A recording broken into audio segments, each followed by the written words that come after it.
আজকে আমাদের আলু উঠা হচ্ছে। এই যে আমাদের আলু, এই যে আলু তুলছি, যে তোমাদের দাদা ভাই আলু তুলছে। আলু কিরকম হচ্ছে রে? আলু এই তো আলু আলু হয়েছে ভালোই। গাইস আমরা আলু তুলতেছি, এই যে আজকে উঠানো লাগে গেছে। এই যে আমার মেয়ে দৌড়ে আসছে আলু তুলতে। আলুটা আরো থাকতো, কিন্তু ধান লাগানোর জন্য তাড়াতাড়ি উঠে দিচ্ছি। ধান লাগাইতে হবে তো, তার জন্যই বড় হয়েছে।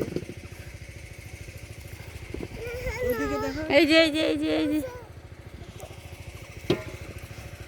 ওইদিকে দেখা যাবে না, এইদিকে দেখা যাবে। ওইদিকে বাবাকে দেখাও, বাবাকে দেখা যাও, বাবাকে দাও, যাও। ও সেই বড় বড় আলু, এখানে রাখো, এখানে রাখো, রাখো। বলো বলো কিছু বলো। এখানে আছে আর অনেক। ওই যে এইটা, তারপরে উপরেরটা, ওই দিকেটা উঠছি, তুলেছি। প্রচন্ড রৌদ্র,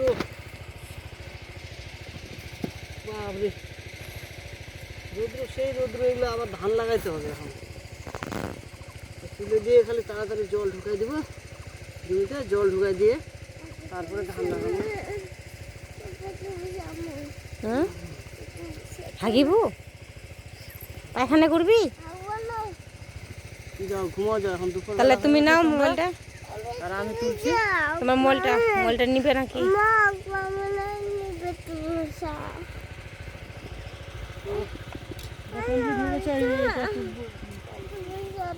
তাদের একটা আলু ছাড়া গেছে রে, ওইটি তোর বাবা ছাড়া দিচ্ছে আলুটা। নে নে নে নে আলুটা।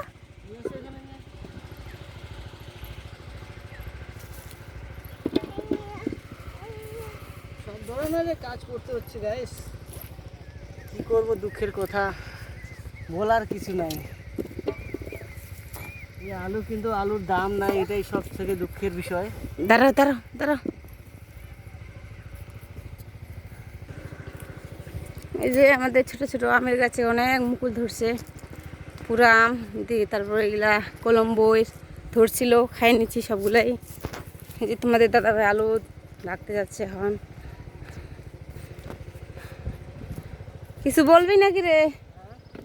পিটি কোথায় গেল? আলুগুলো শুকাতে দিয়েছি, সব শুকাক, সন্ধ্যাবেলা বাড়ি ঢুকাবো। প্রচণ্ড রৌদ্র, জীবন প্রায় ঝালাপালা।